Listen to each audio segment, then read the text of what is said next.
मैंने खुद अपनी आंखों से देखा एक नया मैदान जिसपे लोग फुटबॉल खेलते थे, चंद सालों के बाद देखो तो पूरा मैदान कब्रों से भरा हुआ है। कब्रें हैं वहां पर, पूरी कब्रें हैं। लोगों को जनाजा उठाने के लिए लोग नहीं मिलते। मौत इतनी आम कर दी गई थी। इन बातों को कोई कहता है?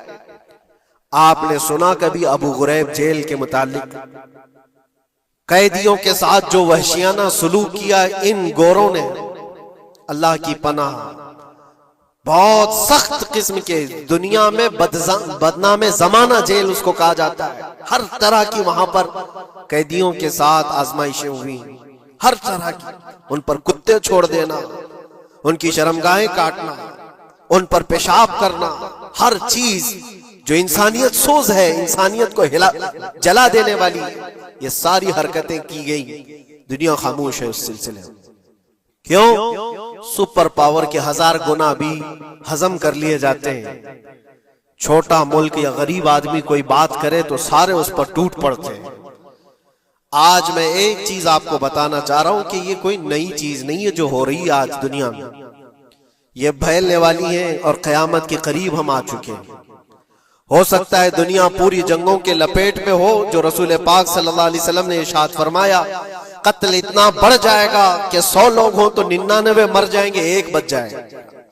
कत्ल इतना बढ़ जाएगा, ये जंग की आग हो सकता है आसपास सब फैल जाए, जिसकी वजह से इस वबा में, इस बला में सब मुलविस होने लग जाएंगे। और एक बात ये भी याद रखो, चाहे जैसी भी हुकूमत हो, तारीख पूरी उठा करके देखना, जुल्म के बाद जो गुरूर और तकब्बुर में आकर फिरौन बनने की कोशिश करता है, उसका अंजाम अल्लाह ताला बहुत भयानक फरमाता है। बहुत भयानक अंजाम होता है। अब के जालिम भी अपने अंजाम के बहुत करीब आ चुके हैं। इन्होंने जुल्म इतना किया है, वो बच्चों की आहें, वो औरतों की चीखें क्या बारगाह रब्बुल इज्जत में ना पहुंची होंगी?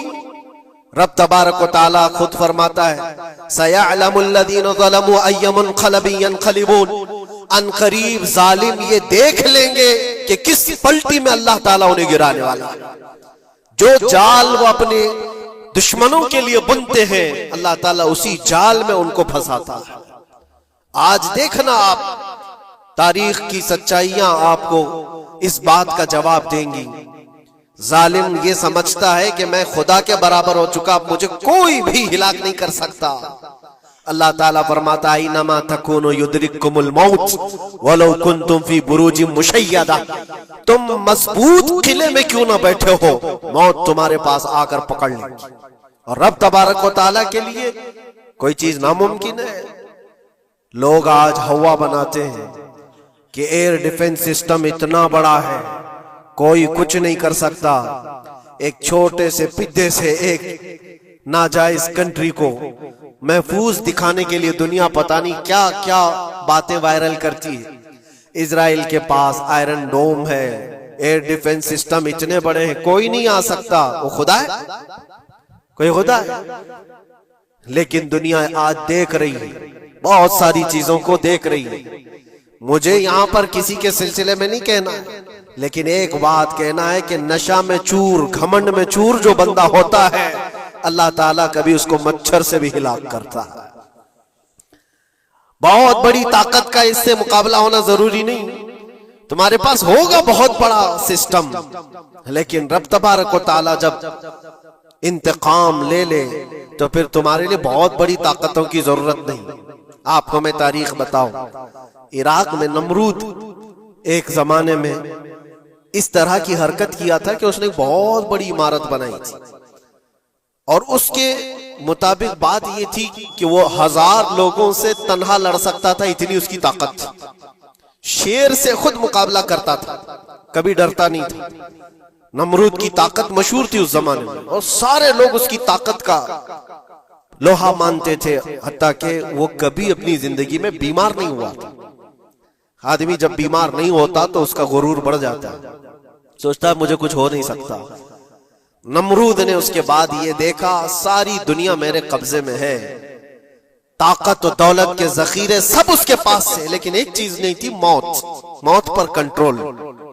इसको कैसे किया जाए कंट्रोल, यानी मरने से बच तो नहीं पाएगा, ये कंट्रोलिंग पावर भी हमारे पास होना चाहिए। उसने एक बहुत बड़ी इमारत बनाई, कहा कि खुदा आसमानों में होता है, हम इतनी बड़ी इमारत बनाएंगे कि उन इमारतों पर चढ़कर खुदा को ललकारेंगे, आजा मैं मुकाबला करता हूं और मुकाबला करके मैं खुदा को गिरा दूंगा किसी भी तरह से।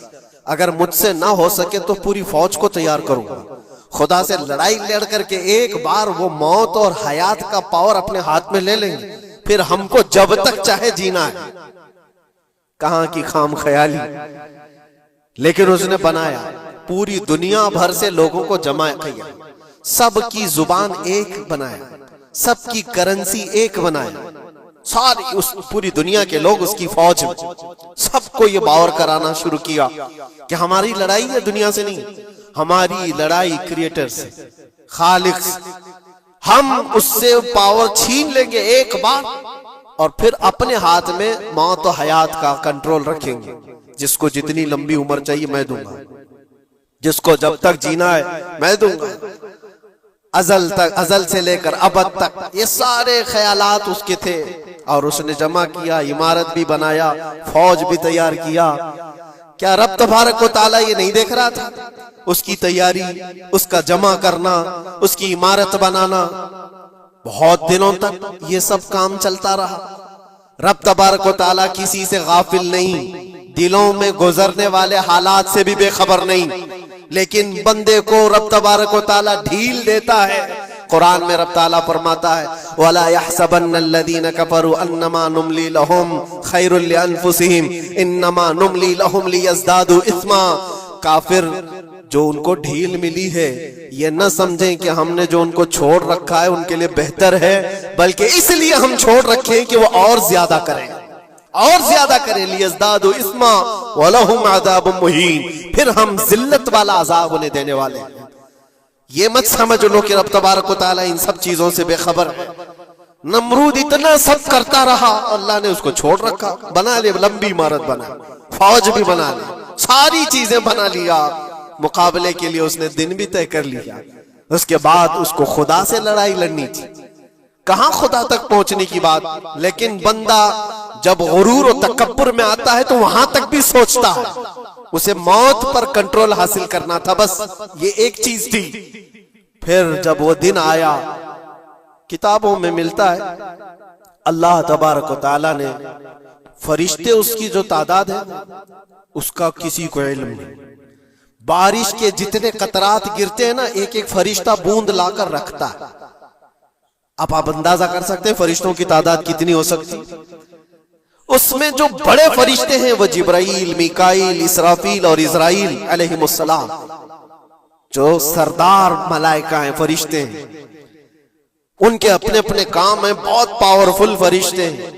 इनकी बात नहीं कर रहा, किसी एक आम फरिश्ते को रब तबारक व तआला ने बुलाया और फरमाया, जाओ जमीन पर, हमारे एक बंदे ने हमसे लड़ाई का इरादा कर लिया है। उसकी ताकत और कुव्वत और उसकी जमा शुदा सारी चीजों को देख करके आओ। वो फरिश्ता जमीन पर आया, जिस जगह पर उसने ये सब जमा किया था। फरिश्ता उतरकर सिर्फ अपने पैर हिलाया था, पूरी इमारत भस्म हो गई। कुछ नहीं किया था, उसकी बनाई हुई इमारत भस्म हो गई। जितनी फौज जमा किया था सब कीड़े मकोड़ों की तरह मर गए और सबकी जुबानें मुख्तलिफ हो गई, कोई एक दूसरे को पहचान नहीं पा रहा। ये मिनटों की भी बात नहीं थी, सेकंडों की बात थी। फरिश्ता वापस चला गया, नमरूद का जवाल हो गया, खत्म हो गया। ये तारीख की एक बात है और ये रिवायत हम अपनी किताबों में नहीं रखते, ये रिवायत यहूदियों की किताबों से ही है। यहूदी इस बात को यकीन करते हैं और इसी वजह से इस बात पर वो दोबारा अमल करने के लिए फिर कोशिश में है। न्यू वर्ल्ड ऑर्डर जो कहा जाता है, पूरी दुनिया को इकट्ठा करना, एक करेंसी बनाना, एक लैंग्वेज पर लाना और सबको मिलाकर के एक ताकत हासिल करना, स्पेस पर जाना और फिर वही चीजें दोहरानी जा रही है दुनिया।